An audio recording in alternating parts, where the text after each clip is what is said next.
ಮಳೆ ಶುರುವಾಯ್ತು. ಮಾತು ಶುರುವಾಗ್ಲಿ.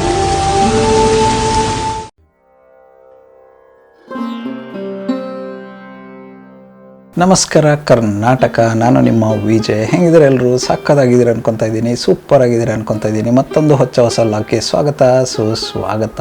ಇವತ್ತಿನ ಒಂದು ಪುಸ್ತಕ ಪರಿಚಯ ಯಾವುದು ಅನ್ನೋದಾದರೆ, ಇತ್ತೀಚಿನ ದಿನಮಾನಗಳಲ್ಲಿ ಹೇಳಿ ಹೋಗು ಕಾಣದ ನಂತರ ಮತ್ತೊಂದು ಪ್ರೇಮ ಕಾದಂಬರಿ ಅತ್ಯಂತ ಸದ್ದು ಮಾಡುತ್ತಿದೆ ಅಂತ ಹೇಳಿದರೂ ತಪ್ಪಾಗಲ್ಲ. ಸೋಷಿಯಲ್ ಮೀಡಿಯಾದಲ್ಲಿ ಎಲ್ಲಿ ನೋಡಿದರೂ ಕೂಡ ಈ ಒಂದು ಪ್ರೇಮ ಕಾದಂಬರಿಯ ಹೆಸರು ತುಂಬಾ ಓಡಾಡ್ತಾ ಇದೆ ಅಂತಲೇ ಹೇಳಬಹುದು. ಯಾವುದಪ್ಪ ಅದು ಅನ್ನೋದಾದರೆ ಇಂತಿನಿನ್ನ ಪ್ರೀತಿಯ ಮಾನಸ.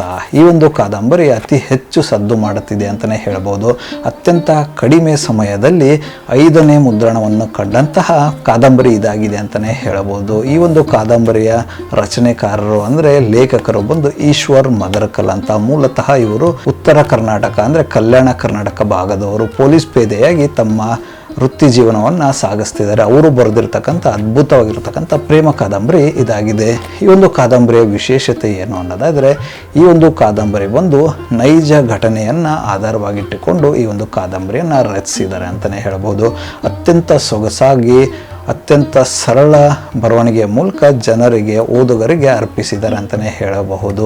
ಅತ್ಯಂತ ಚಿಕ್ಕ ವಯಸ್ಸಿನಲ್ಲೇ ತಂದೆ ತಾಯಿಯನ್ನು ಕಳೆದುಕೊಂಡು ಒಬ್ಬಂಟಿಯಾಗುವಂತಹ ಮನೋಜ ಈ ಒಂದು ಕಾದಂಬರಿಯ ನಾಯಕರಾಗಿದ್ದಾರೆ. ತಂದೆ ತಾಯಿಯನ್ನು ಕಳೆದುಕೊಂಡು ಒಬ್ಬಂಟಿಯಾದ ಮನೋಜನಿಗೆ ನೆಂಟರಿಷ್ಟರೆಲ್ಲ ಸೇರಿ ತಂದೆ ಮಾಡಿದ ಅಲ್ಪ ಸಾಲಕ್ಕೆ ಇರುವ ಆಸ್ತಿಯನ್ನೆಲ್ಲ ಕಬಳಿಸಿ ಮನೆಯಿಂದ ಹೊರ ಹಾಕ್ತಾರೆ. ಮನೆಯಿಂದ ಹೊರಬಿದ್ದಂತಹ ತಬ್ಬಲಿ ಮನೋಜನಿಗೆ ಗೋವಿಂದಪ್ಪ ಮತ್ತು ಗಿರಿಜಮ್ಮನವರು ತಂದೆ ತಾಯಿಯಂತೆ ಬೆಳೆಸುತ್ತಾರೆ. ಅಂದರೆ ಮುಂದಿನ ಜವಾಬ್ದಾರಿಯನ್ನು ತಗೊಂಡು ತಮ್ಮ ಸ್ವಂತ ಮಗನಂತೆ ಬೆಳೆಸ್ತಾರೆ. ಗಿರಿಜಮ್ಮ ಮತ್ತು ಗೋವಿಂದಪ್ಪನವರ ಕಾಲದ ನಂತರ ತನ್ನ ಓದನ್ನು ಪೂರ್ತಿಗೊಳಿಸಿ ಮುಂದಿನ ಜೀವನದ ಜವಾಬ್ದಾರಿಯನ್ನು ನಿರ್ವಹಿಸಲು ಮಧುರಪುರಕ್ಕೆ ಕನ್ನಡ ಮೇಷ್ಟ್ರಾಗಿ ಮನೋಜ ಬರ್ತಾನೆ.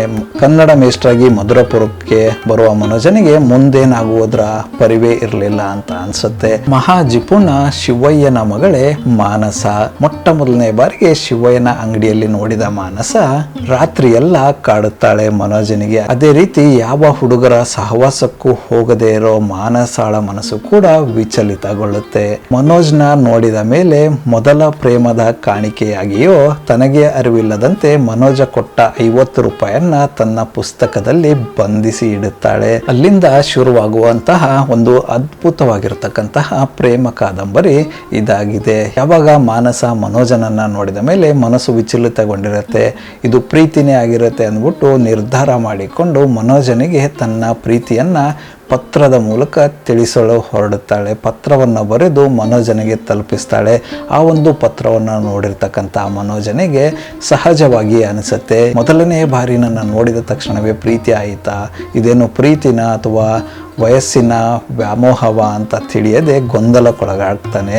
ಅದೇ ರೀತಿ ಮನೋಜನ ಮನಸ್ಸಲ್ಲೂ ಕೂಡ ಮಾನಸ ಕಾಡೋಕ್ಕೆ ಶುರು ಮಾಡ್ತಾಳೆ. ಬಟ್ ಕಾಡ್ತಾ ಇರುವ ಸಮಯದಲ್ಲಿ ಮನೋಜನಿಗೆ ತನ್ನ ಪ್ರಾಣ ಸ್ನೇಹಿತ ಮೂರ್ತಿಯ ನೆನಪಾಗುತ್ತೆ. ಈ ಒಂದು ವಿಚಾರದಲ್ಲಿ ಎಲ್ಲಿ ನನ್ನ ಮೂರ್ತಿಗೆ ಮೋಸ ಮಾಡುತ್ತಿದ್ದೇನೆ ಅಂದ್ಬಿಟ್ಟು ಆ ಒಂದು ಯೋಚನೆಯಿಂದ ಮಾನಸ ಕಳಿಸಿರ್ತಕ್ಕಂಥ ಪತ್ರಕ್ಕೆ ಯಾವುದೇ ಪ್ರತ್ಯುತ್ತರ ನೀಡದೆ ಸುಮ್ಮನಾಗ್ತಾನೆ. ಯಾವಾಗ ಮನೋಜನಿಂದ ಉತ್ತರ ಬರುವುದಿಲ್ಲ ಆವಾಗ ಮಾನಸಳ ಪರಿಸ್ಥಿತಿ ಹದಗೆಡುತ್ತಾ ಹೋಗುತ್ತೆ. ಇದೇ ಒಂದು ವಿಷಯವಾಗಿ ಮಾನಸ ತೀರಾ ಯೋಚನೆ ಮಾಡುತ್ತಾ ತನ್ನ ಆರೋಗ್ಯವನ್ನು ಹಾಳು ಮಾಡಿಕೊಳ್ಳುತ್ತಾಳೆ. ಇದೇ ಒಂದು ವಿಚಾರದಲ್ಲಿ ಕೊರಗುತ್ತಾ ಮಾನಸ ಹಾಸಿಗೆಯನ್ನು ಹಿಡಿಯುತ್ತಾಳೆ. ಯಾವಾಗ ಆ ಒಂದು ವಿಚಾರ ಮನೋಜನಿಗೆ ತಿಳಿಯುತ್ತೆ, ತನ್ನ ಸ್ನೇಹವನ್ನು ಲೆಕ್ಕಿಸದೆ ಮಾನಸನ ಪ್ರೀತಿಯನ್ನು ಒಪ್ಪಿಕೊಳ್ಳುತ್ತಾನೆ. ಆ ಒಂದು ಒಪ್ಪಿಕೊಂಡ ಸಮಯದಲ್ಲಿ ಮಾನಸಳಿಗಾಗಿರ್ತಕ್ಕಂಥ ಸಂತೋಷಕ್ಕೆ ಪಾರವೇ ಇರಲಿಲ್ಲ ಅಂತ ಹೇಳಬಹುದು. ತನ್ನ ಪ್ರೀತಿಯನ್ನು ಅಮ್ಮ ಅನ್ನಪೂರ್ಣೆಯೊಟ್ಟಿಗೆ ಹಂಚಿಕೊಳ್ತಾಳೆ. ಹಂಚಿಕೊಂಡಾಗ ಅಮ್ಮನಾಗಿ ಆ ಒಂದು ವಿಚಾರದಲ್ಲಿ ತೋರುವ ಸಹನೆ ನಿಜಕ್ಕೂ ಮೆಚ್ಚುವಂಥದ್ದು. ಇದಾದ ನಂತರ ಶಿವಯ್ಯ ಕೊಡ್ತಕ್ಕಂಥ ಶಾಕಿಂಗ್ ನ್ಯೂಸ್ ಏನಿರುತ್ತೆ ಎಲ್ಲರನ್ನ ಬೆಚ್ಚಿ ಬೀಳಿಸುತ್ತೆ ಅಂತಲೇ ಹೇಳಬಹುದು. ಯಾವಾಗ ಶಿವಯ್ಯ ಬೇರೆ ಒಂದು ಗಂಡನ್ನು ನೋಡಬೇಕು ಅಂತ ನಿರ್ಧರಿಸ್ತಾನೆ ಆವಾಗ ಮಾನಸ ಧೈರ್ಯ ಮಾಡಿ ಮನೋಜನ ಬಗ್ಗೆ ತಿಳಿಸ್ತಾಳೆ. ಯಾವಾಗ ಶಿವಯ್ಯ ಮನೋಜನನ್ನು ಒಪ್ಪಿಕೊಳ್ಳುವುದಿಲ್ಲವೋ ಜಾತಿಯ ಕಾರಣಕ್ಕಾಗಿ ಮುಂದೇನು ಮಾಡಬೇಕು ಅಂತ ತೋಚದೆ ಇಬ್ಬರು ಮನೆ ಬಿಟ್ಟು ಹೋಗಬೇಕು ಅಂತ ನಿರ್ಧರಿಸ್ತಾರೆ. ಅದೇ ನಿರ್ಧಾರದಂತೆ ಮಾನಸ ತನ್ನ ಮನೆಯನ್ನು ಬಿಟ್ಟು ಮನೋಜನ ಹತ್ರಕ್ಕೆ ಬರ್ತಾಳೆ ನಡುರಾತ್ರಿಯಲ್ಲಿ. ಮನೋಜ ಆ ಒಂದು ಟೈಮಲ್ಲಿ ಮಾನಸನ ನೋಡಿ ಬೆಚ್ಚಿ ಬಿದ್ದು ವಿಚಾರಿಸಿದಾಗ ಗೊತ್ತಾಗುತ್ತೆ ಮನೆಯನ್ನು ಬಿಟ್ಟು ಬಂದಿದ್ದಾಳೆ ಅಂತ. ಬನ್ನಿ ನಾವು ಇಬ್ಬರು ಹೊರಡೋಣ ಅಂದ ತಕ್ಷಣ ಇಬ್ಬರು ಒಟ್ಟಾರೆಯಾಗಿ ಮಧುರಪುರವನ್ನು ತೊರೆದು ಮಂತ್ರಾಲಯದ ಬಸ್ಸನ್ನು ಹತ್ತಿಕೊಂಡು ಮಂತ್ರಾಲಯಕ್ಕೆ ಹೋಗ್ತಾರೆ. ಅದಾದ ನಂತರ ರಾಯರ ಸನ್ನಿಧಾನದಲ್ಲಿ ಇಬ್ಬರು ಮದುವೆ ಆಗ್ತಾರೆ. ಮದುವೆ ಆದ ನಂತರ ಬೆಂಗಳೂರಿಗೆ ಹೋಗೋಣ ಅಂತೆಲ್ಲ ಪ್ಲ್ಯಾನ್ ಮಾಡ್ತಾರೆ. ಅಂದರೆ ಮುಂದಿನ ಜೀವನವನ್ನು ರೂಪಿಸಿಕೊಳ್ಳಲು ಏನೆಲ್ಲ ಮಾಡಬೇಕು ಅಂತ ಪ್ಲ್ಯಾನ್ ಮಾಡ್ತಾರೆ.